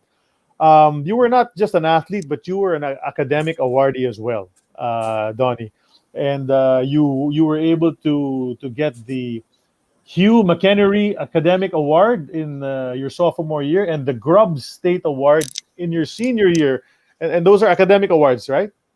Well, the Hugh McInerney, yes, given to the student athlete with the highest grade point average. And the Grubb Stake Award is an award given by the Athletic Foundation Department to the student athlete who best exemplifies the spirit of the university. So, yes. Okay, so it's you're really a student athlete. I mean, because a lot of the guys now are just athletes. Not too much on the student, but yeah. But you did your work. You did your homework. Oh yeah, I did the homework. Actually, when I was in school, my freshman year, all freshmen, we had mandatory study hall from Sunday night through Thursday night at the library from 7 to 9 p.m. And what I noticed was the upperclassmen who appeared to be serious about graduating. We had one guy who became a dentist, another guy a successful businessman. They studied anyway. I said, well, as we talked about earlier, my basketball career didn't start out with a bang in college. So I said, if the university is going to pay for me to get a education, I'm going to make sure I take advantage of it and get my education while I'm here. Amazing to hear that. I mean, eventually you went on the younger people need to hear that. Yep. If you get a free education or education period, take advantage of it. That's right. Because as we talked about earlier, and sometimes I look at it, you talked about the class of 1981, and you look at even the first round draft picks, and a lot of them don't play but 2 or 3 years in the NBA or the NFL. So, so what are you going to do if you're 25, 26 years old? Back there, they don't make the kind of money that they make now, but you have, 40, 50 years left to live. So you got to do something to take care of yourself the rest of your life. And unfortunately, the ball doesn't bounce forever. And you don't jump as high as Andy just talked about, Andy Fields. So you got to prepare yourself for life after sports. Wow, yeah, those are words of wisdom. Definitely, that also happens here. A lot of the PBA players, some can't find their way after their careers end, but the league's trying to take some steps to educate and then to make sure that people are secure even after their PBA careers are over. So I hope it works out for everybody. So nice trip down memory lane, looking at those photos of Donnie. But you went into banking, as you said, shortly after you realized you couldn't play ball anymore. You went into banking now, and you've been banking since then. And then you still work for Bank of America. How's everything over there at BA? Going well. I've been in banking now for 33 years. I started out a small bank in Alabama when my wife was in optometry school. And as I mentioned earlier, I went to night school and got my master's in business. And I started out working in what they call the Institution of Trust Department, where I would handle companies' retirement plans, and then moved to Bank of America in 93 doing the same thing. And in 1998, I started underwriting in the private bank to high net worth clients. So, but we had a very good year last year. I think our net income was over $20 billion. So we kind of got back to the level of profitability we had in prior years. Of course, 08 was just tough. Been working from home since March because of the pandemic, but we did in my department $6.7 billion in funded loans, which was the second most profitable year we've had. So doing extremely well. Miss basketball. People would ask me, do I miss basketball? I said yes. Every 1st and 15th on payday, because the money is not quite like it was. but you are still involved somehow in basketball. I mean, you do a bit of coaching. Is that right? Until now, I mean, maybe not now during the pandemic, but you were involved in some coaching, and then you would get involved in your alma mater's games. You go watch and all of that, right?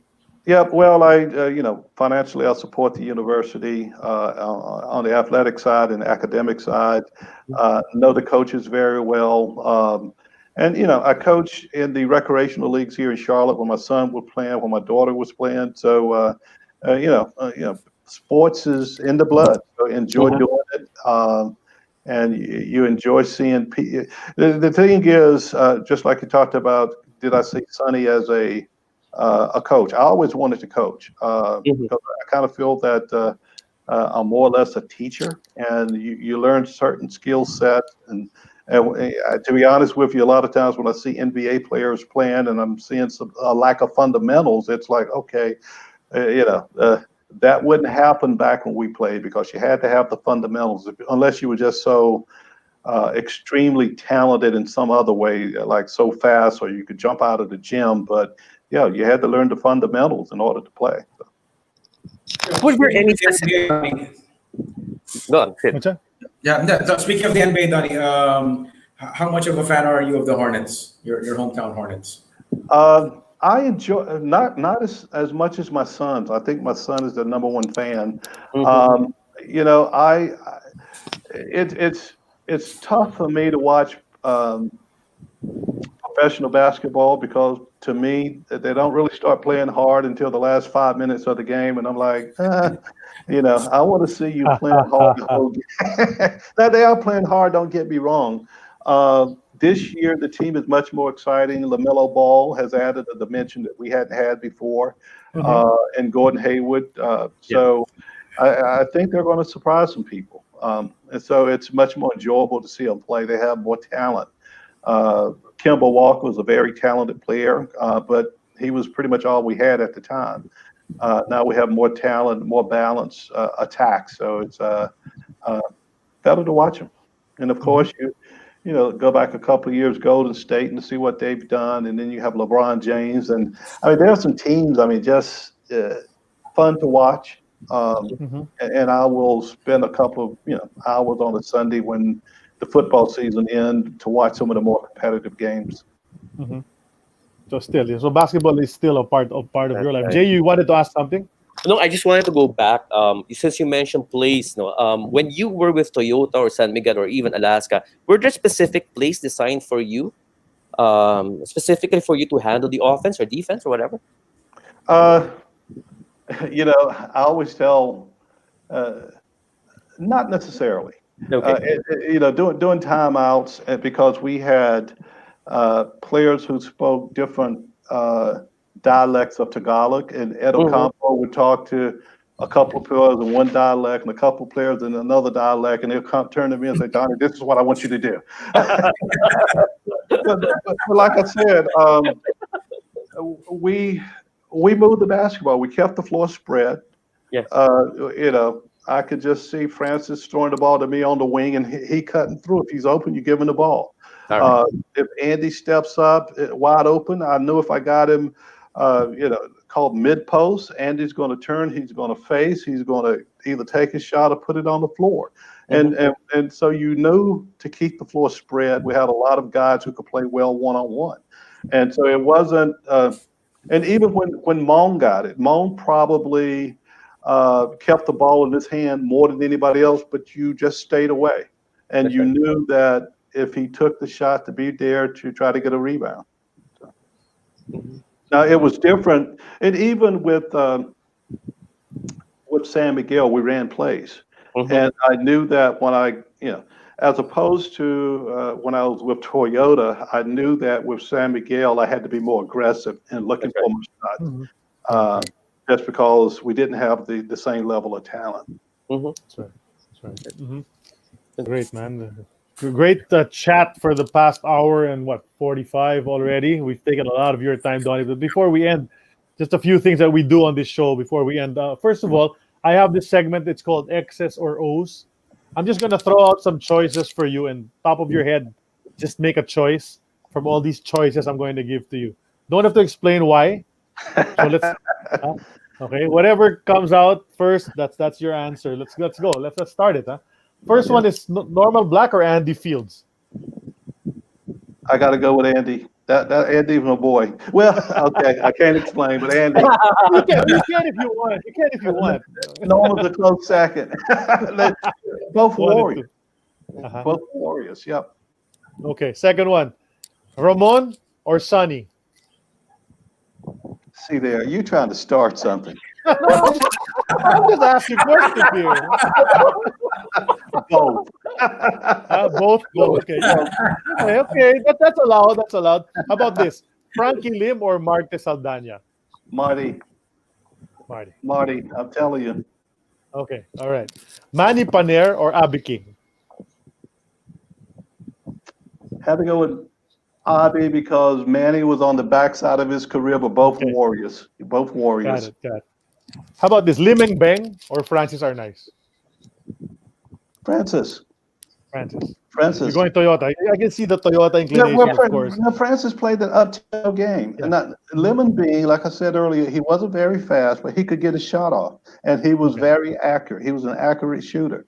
But, you know, when Francis really got it cranking, I used to, because he had, if you recall, when he would go to the basket, a lot of his layup shots, he would get it over the front rim, but he would actually be coming down when he released the ball. I mean, that's how quick he was. That's right. And Arnaiz, you know, he didn't get a chance to become MVP, but he probably would have been if he was on another team. Yep. Because that's how good Francis Arnaiz was. Okay, next. Nat Canson or Edo Campo? Edo Campo. I love Nat, but Edo Campo knew basketball. And he brought it to the Philippines. Right. How about this? Norman Black again. Black or Bates? See there. Hey, Billy Ray Superman. Okay, I got that. I'm sure Norman might even agree with that. Terry Saldana or Ricky Relosa? Ricky, because Ricky was more consistent. Terry, he would do some fantastic things, but then he would fight the Korean player. and then lose a chance for Rookie of the Year, right? That's right. That's what happened over there. Okay, this one I'm pretty sure. I'm not sure, but let's see. Andrew Fields or Rich Adams? Andy Fields. Rich was a very good player too. If you recall, Rich talked to himself a lot on the team, and I think Rich, you know, if I shot a 3-pointer, he would want to shoot a 3-pointer. Like, that's not the way it's supposed to go, Rich. I'm shooting a 3-pointer from the guard. That's right. Yeah, he was able to come back a couple of times as well, Rich Adams. I actually talked to him last year. I got in touch with him since the 4th season at San Miguel, and I tracked him down and we talked, had a great conversation. That's the nice thing about all these communications that we can do now, right? Finding like we found you know. So that's that you can actually do that nowadays. Okay, next, the 1982 reinforced or the 1982 open conference?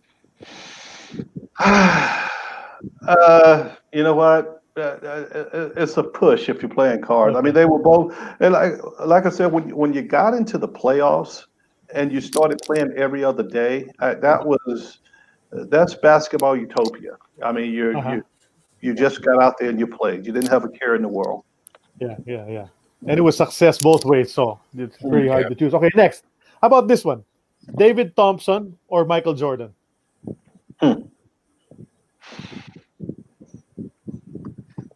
That's a tough one.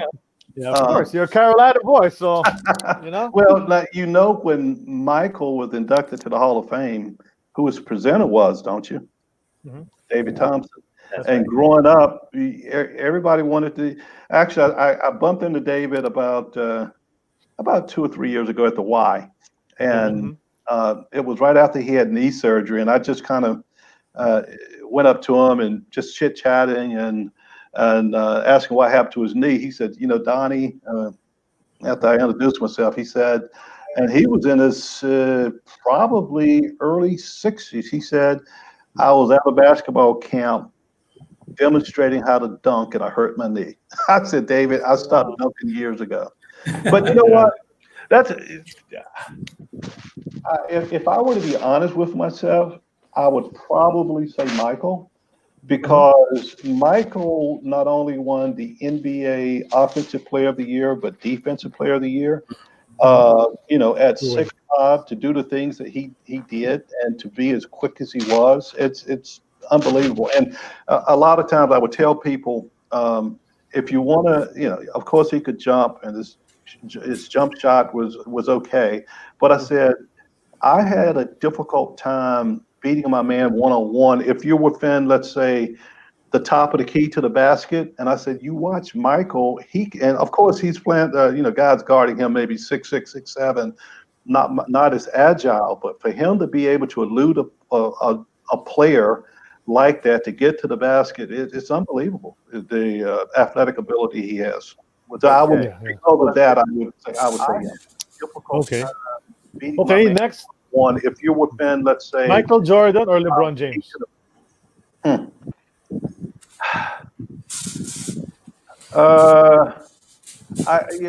It's hard to at 6'8" and 260. I mean, that's an incredible athlete.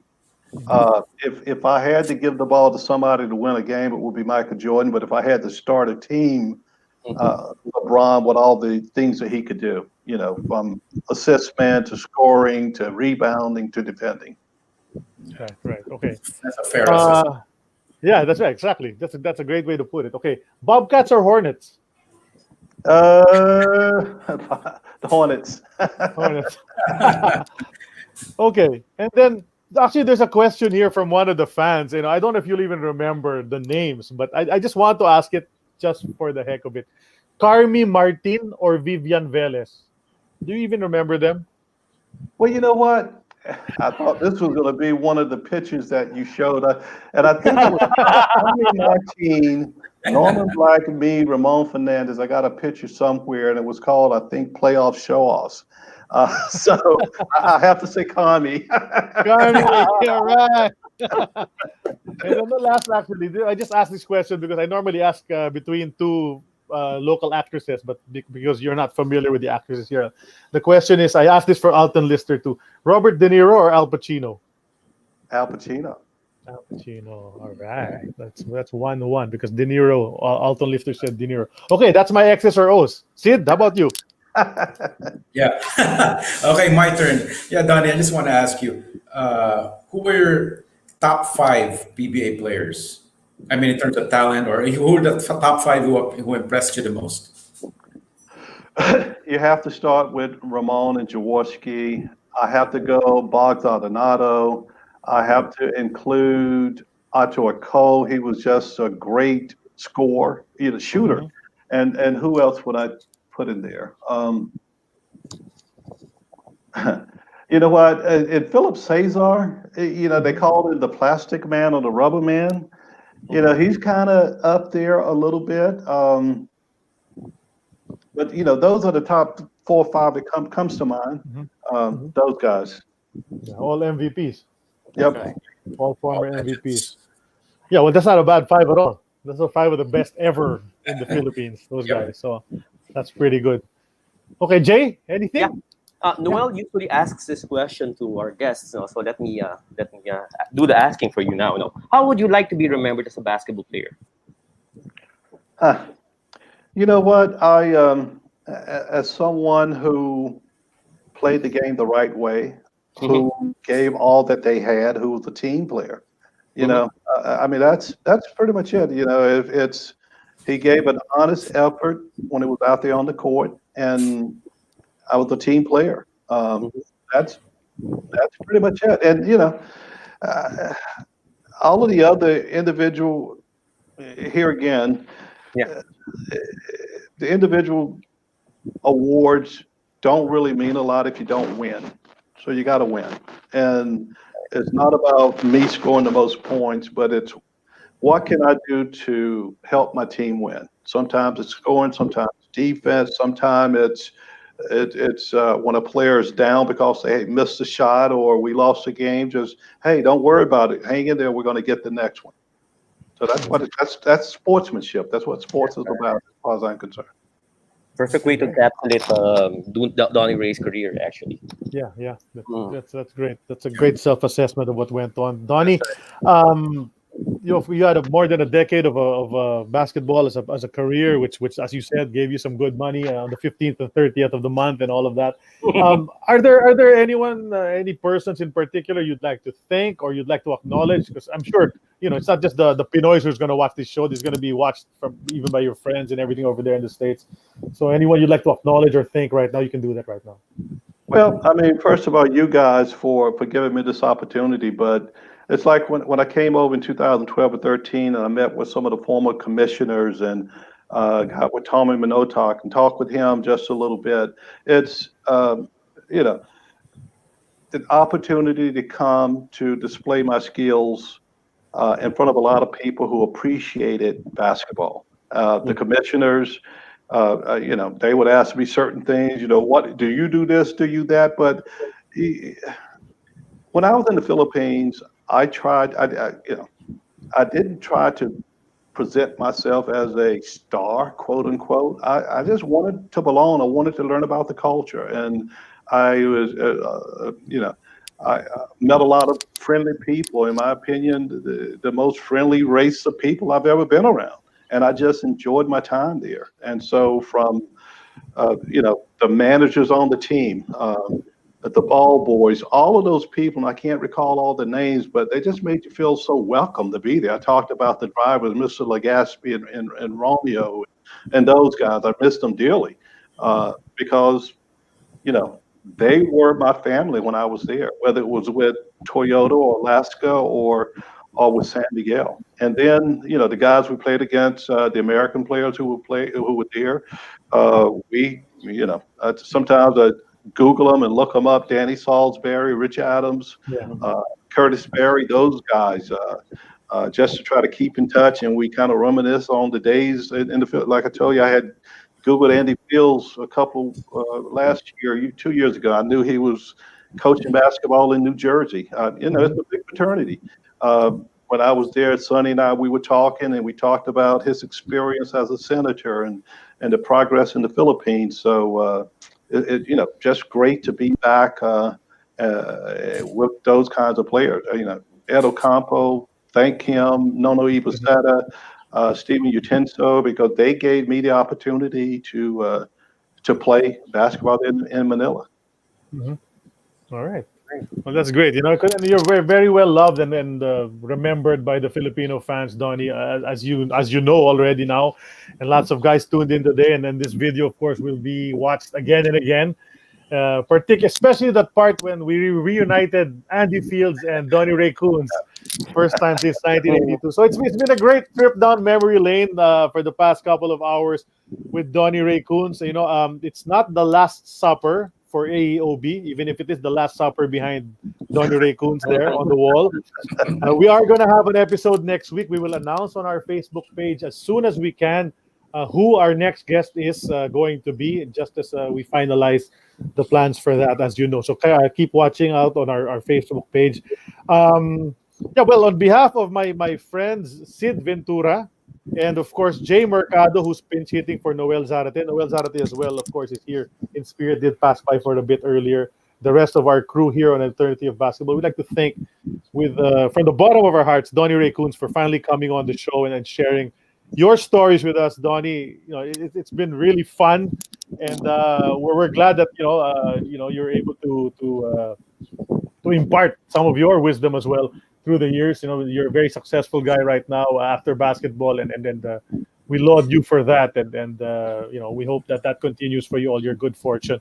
So I'm Charlie Cuna. I'd like to say that episode 65 of An Eternity of Basketball is now in the books, but we will continue this as the weeks go by, and hopefully we'll get some more of the guys from that fraternity that Donnie mentioned earlier, the former PBA imports. We're trying to invite some of them over. We've talked to a couple of them. We'll just let you know when they finally sign on and say they're going to be in the show. So, maraming salamat, Donnie, sa'yo, and then all our fans, of course, our followers.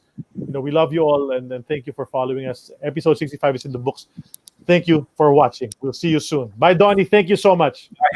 Okay, Donnie. Lon. Bye-bye. Thank you. All right. Salamat. Salamat.